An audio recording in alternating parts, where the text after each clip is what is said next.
Hi everybody and welcome to all of you in the Lagan batch. आज हम लोग हमारे मेटल्स एंड नॉन मेटल्स का लेक्चर नंबर 3 स्टार्ट करने वाले हैं। एंड आज के लेक्चर में हम लोग जान लेंगे about various other chemical properties of metal. तो फिर सब इधर उधर देखना बंद कर दीजिए, अपने सामने एक पेन कॉपी और इनसाइड बुक लेकर बैठ जाए। मैं हूं शाहिन मजूमदार एंड आप देख रहे हैं study diversity. So let's start our today's topic. तो फिर चलिए हमारा आज का पहला टॉपिक स्टार्ट कर लेते हैं, जो कि है reaction of metal with acids. Reaction of metals with acid. देखिए, जब हमारा मेटल का एसिड के साथ रिएक्शन हो जाएगा, जब हम मेटल्स को डाइल्यूट एसिड के साथ रिएक्शन करवाएंगे, तब हमें पहले एक सॉल्ट मिल जाएगा, हमें पहले एक मेटल का एक सॉल्ट मिल जाएगा, फिर हमें मिलेगा हाइड्रोजन गैस, फिर हमें हाइड्रोजन गैस मिल जाएगा। देख लीजिए, इसका भी एक एक्सेप्शन है। इसका भी एक एक्सेप्शन ये है कि copper, platinum and silver. Copper, platinum and silver तीन ऐसे मेटल है जो एसिड के साथ रिएक्शन नहीं करते, जो बहुत अनरिएक्टिव होते हैं, जो एसिड के साथ रिएक्शन नहीं करते। This do not react with acid. ये एक आपका एक्सेप्शन है। चलिए हम पहले अभी कुछ रिएक्शन देख लेते हैं, एसिड के साथ मेटल का क्या रिएक्शन आता है। देखिए, पहले मैग्नीशियम जब ACl के साथ रिएक्शन करवाएगा, देन प्रोड्यूस होगा हमारा MgCl2। ये एक सॉल्ट प्रोडक्शन हो गया। फिर प्रोड्यूस होगा हाइड्रोजन गैस। फिर जब हम एल्युमिनियम को ACl के साथ रिएक्शन करवाएंगे, फिर तब हमारा प्रोड्यूस हो जाएगा AlCl3। ये एक मेटल का सॉल्ट हो गया एंड हमारा हाइड्रोजन गैस का प्रोडक्शन भी हो गया। फिर जब हम जिंक के साथ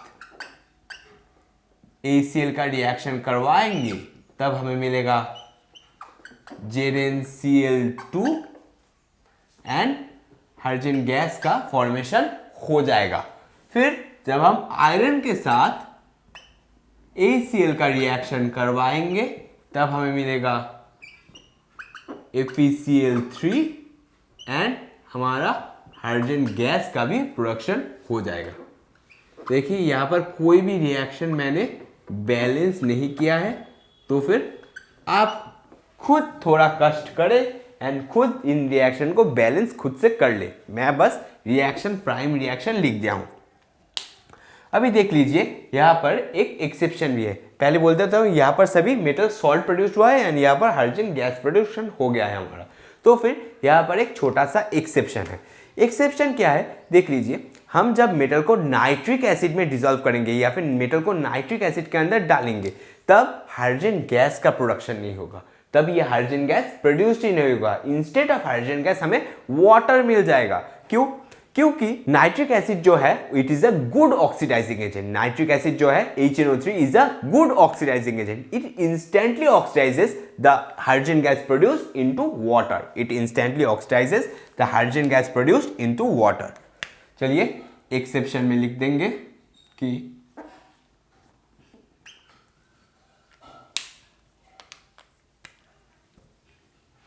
metal reacts with nitric acid, that is HNO3, to give water instead of hydrogen gas.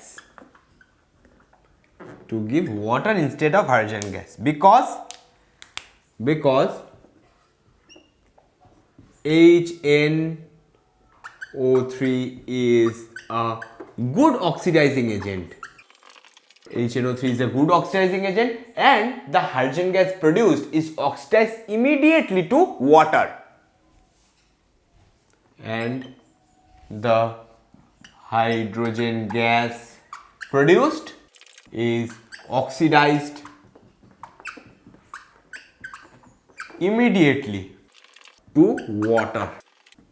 मतलब जो हमारा हाइड्रोजन गैस यहाँ पर प्रोड्यूस होगा, जो हमारा हाइड्रोजन गैस यहाँ पर प्रोड्यूस होगा वो इंस्टेंटली वाटर में ऑक्सीडाइज हो जाएगा, वो इंस्टेंटली वाटर में ऑक्सीडाइज हो जाएगा। अभी इसके अंदर भी एक छोटा सा एक्सेप्शन है। देखिए एक्सेप्शन के अंदर एक्सेप्शन, यही खेल भैया केमिस्ट्री है। एक्सेप्शन के अंदर भी भैया एक्सेप्शन होता है। देखिए यहाँ पर भी एक छोटा सा एक्सेप्शन है।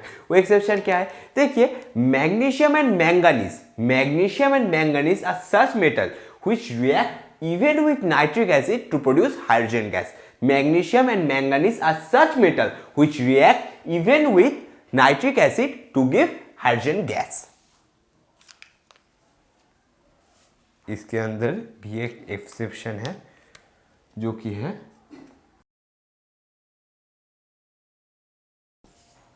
देख लीजिए आप अच्छी तरह से। Magnesium and manganese react with HNO3 to give हमारा hydrogen gas. It react with HNO3 to give hydrogen gas. चलिए आप लोग अभी इतना जल्दी से लिख लीजिए। अभी हम लोग डिस्कस करेंगे about rate of reaction of metal with acid. चलिए जल्दी से लिखिए। आई होप अभी तक आपने ये सारा चीज़ नोट डाउन कर लिया होगा। फिर मैं बता देता हूँ और एक चीज़। देखिए यहाँ पर एक मेटल ना छूट गया है जो कि है कॉपर। एक चीज़ बताना थोड़ा मिस चला गया था,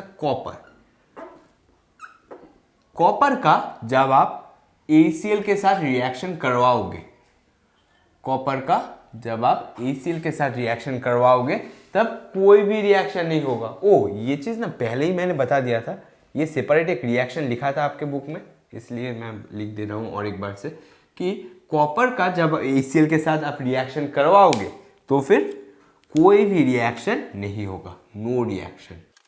चलिए अभी हम लोग रेट देख लेंगे कि रेट भैया कौन सा होगा। रेट मतलब rate of reaction of metal with acid. Rate of reaction of metal with acid, rate भैया कैसे डिटरमाइन करोगे देख लेंगे। चलिए रेट हम लोग यहां पर भी हाइड्रोजन गैस जो हमारा प्रोड्यूस हो रहा है, हमारा यहाँ पर जो हाइड्रोजन गैस फॉर्म हो रहा है उसी को हम लोग टेस्ट करके इसका रेट डिटरमाइन कर सकते हैं। जिस रिएक्शन में जितना ज्यादा हाइड्रोजन गैस प्रोड्यूस होगा, हाइड्रोजन गैस डिटेक्शन का टेस्ट क्या है आपको सभी को पता है कि पॉप साउंड टेस्ट, जो हमारा पॉप साउंड टेस्ट होता है। आप लोग जिस भी बीकर में या फिर जिस भी जगह रिएक्शन करवा रहे हो, जहां से भी हाइड्रोजन गैस इवॉल्व होगा, आप लोग अगर एक मैचिस यहाँ पर सामने ला दे, एक मैचिस तीली एक जला दे, तो फिर वो पॉप साउंड करके बर्न करेगा, तो फिर वो पॉप साउंड करके बर्न आउट हो जाएगा। तो हाइड्रोजन गैस पॉप साउंड करके बर्न होगा। तो फिर इसी तरह से हम लोग रिएक्शन का रेट भी डिटरमाइन कर पाएंगे। देख लीजिए रेट में पहले ही लिख सकते हैं, सबसे विगोरसली जो बर्न करेगा वो है मैग्नीशियम। फिर रेट में लिख सकते हैं हम लोग एल्युमिनियम। फिर रेट में लिखेंगे जिंक, फिर आयरन, एंड लास्ट में हम लोग कॉपर दे देंगे। लास्ट में ये सारा मेटल अगर आपको लिखना है इन सीरीज में तो फिर आप लोग इसके बाद लास्ट में लिख सकते हो। तो फिर चलिए ये आपका कंप्लीट हो गया reaction of metal with acid. चलिए इतना आप लोग पहले जल्दी से लिख लीजिए। चलिए आई होप अभी तक आप लोगों ने ये सारा चीजें नोट डाउन कर लिया होगा। फिर मैं इसे मिटा देता हूं। चलिए हम लोग अभी हमारे नेक्स्ट टॉपिक की तरफ मूव ऑन कर लेते हैं, जो कि है एक्वा रिजिया। एक्वा रिजिया क्या है बोलिए? एक्वा रिजिया है क्या? देखिए the mixture of concentrated HCl and concentrated HNO3 in the ratio of 3:1 is known as aqua regia. The mixture of concentrated HCl and concentrated HNO3 in a ratio of 3:1 is known as aqua regia। मतलब अगर हम concentrated HCl and concentrated HNO3 को 3:1 proportion में ले ले, उस mixture को या फिर उस पर्टिकुलर मिक्सचर को हम लोग एक्वा रिजिया बोल देंगे। चलिए लिख देते हैं एक्वा रिजिया है mixture of concentrated HCl and concentrated HNO3 in a ratio of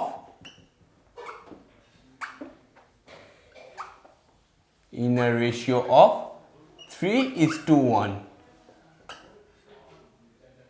It is a mixture of concentrated HCl and concentrated HNO3 in a ratio of 3:1.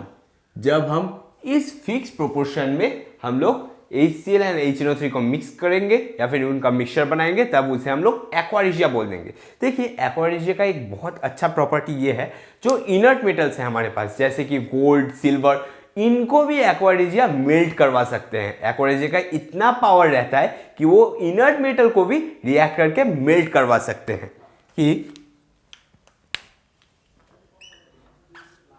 It can even melt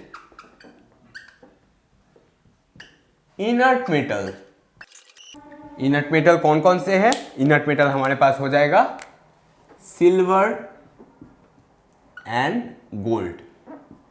अभी surprising बात यह है कि अगर आप individually एक beaker में concentrated HCl and एक बीकर में कॉन्सेंट्रेटेड HNO3 लेकर इन पर्टिकुलर इनर्ट मेटल्स को डाल दो तो फिर उनका कुछ नहीं बिगड़ेगा, तो फिर उन मेटल्स का कुछ भी नहीं आप बिगाड़ पाओगे। पर अगर आप एक्वारिजिया में 3:1 के प्रोपोर्शन में concentrated HCl and concentrated HNO3 को मिक्स करोगे तो वो मेटल मेल्ट डाउन हो जाएंगे। फिर नेक्स्ट पॉइंट में हम लोग लिखेंगे individually these metals do not react या फिर cannot be melted by HCl and HNO3। मतलब HCl एंड HNO3 को जब हम इंडिविजुअली देंगे तब ये मेटल नहीं मेल्ट होंगे, पर जब हम एक्वारिजिया के फॉर्म में देंगे तब ये मेटल इजीली मेल्ट डाउन हो जाएंगे। फिर aqua regia is a very corrosive and fuming liquid. मतलब एक्वारिजिया जिस कंटेनर में आप लोग बनाएंगे वहां पर देखेंगे धुआं उड़ेगा, वो इतना फ्यूमिंग होता है एंड इतना कोरोसिव होता है। It is a highly corrosive and fuming liquid. It is a highly corrosive and fuming. It is a highly corrosive and fuming liquid। चलिए ये हो गया आपका सब कुछ एक्वारिजिया के बारे में। इतना आप सब जल्दी से लिख लीजिए, इतना आप सभी जल्दी से लिख लीजिए, फिर मैं इसको मिटा देके नेक्स्ट टॉपिक की तरफ मूव ऑन कर जाऊंगा।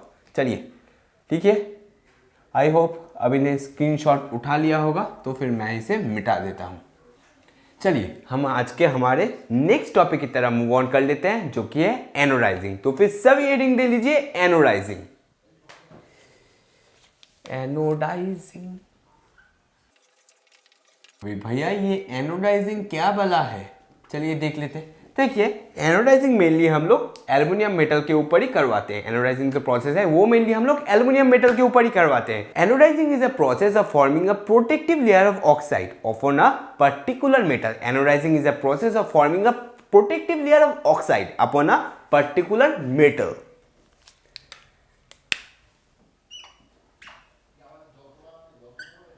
It is the process of formation of a protective layer of oxide upon a particular metal।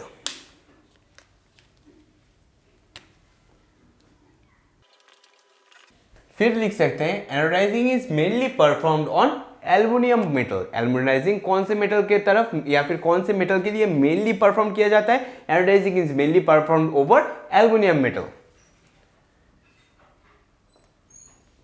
Mainly performed on aluminium metal. अभी देखिए इस प्रोसेस में क्या करेंगे, अगर हम एल्युमिनियम मेटल का पर्टिकुलरली एनोडाइजिंग करवाए तो फिर हम लोग जो हमारा इलेक्ट्रोलाइसिस जो चेंबर होगा वहां पर जो एनोड होगा वो होगा हमारा एल्युमिनियम मेटल का। जो हमारा एल्युमिनियम मेटल है उसको हम लोग एनोड के फॉर्म में यूज करेंगे।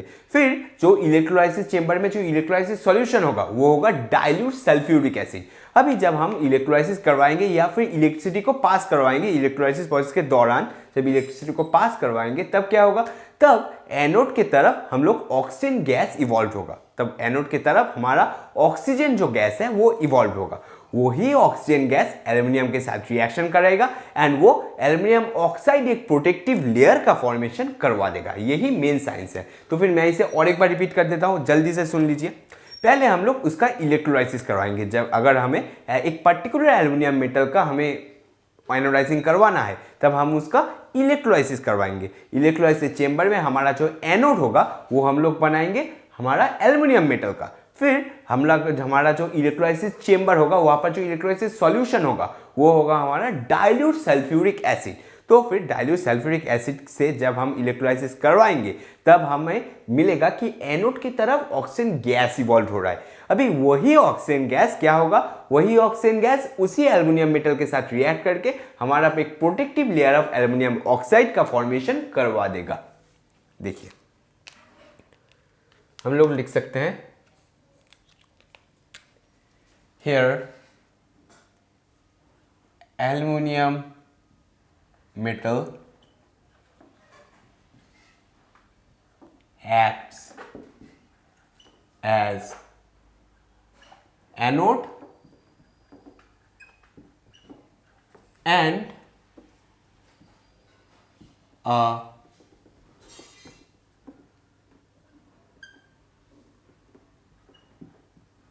of dilute sulfuric acid. Dilute sulfuric acid is used for electrolysis.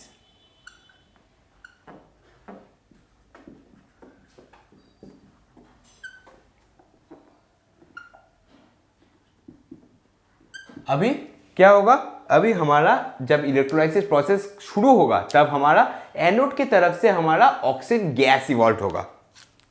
फिर ऑक्सीजन गैस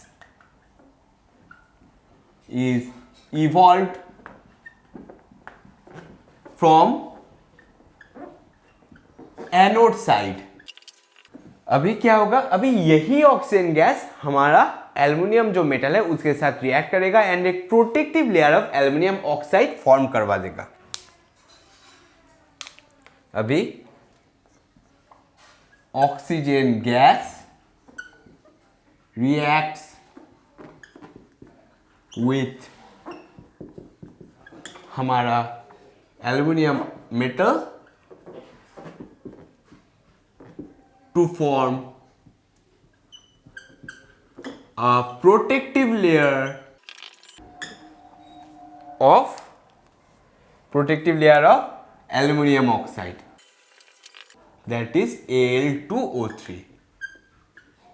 एक प्रोटेक्टिव लेयर ऑफ हमारा एल्युमिनियम ऑक्साइड का फॉर्मेशन हो जाएगा। इसी वजह से ही हमारा फर्दर जो कोरोशन है या फिर फर्दर जो डैमेज है कुछ भी एल्युमिनियम आर्टिकल्स का वो रेजिस्ट हो जाएगा। हम लोग लिख सकते हैं दिस रेजिस्ट, या फिर और भी लिख सकते हैं this layer of Al2O3 resist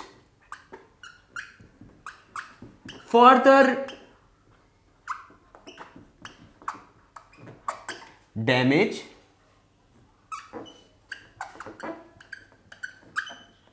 on aluminum metal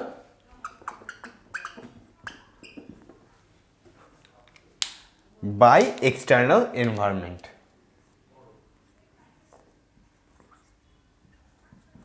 by external environment।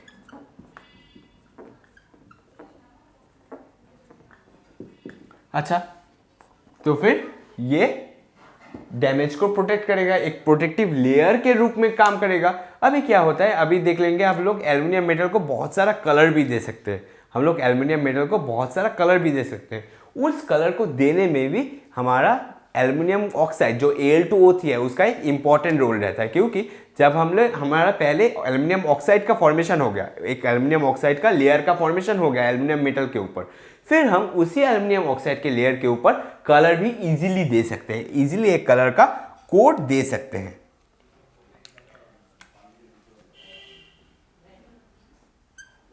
Due to formation of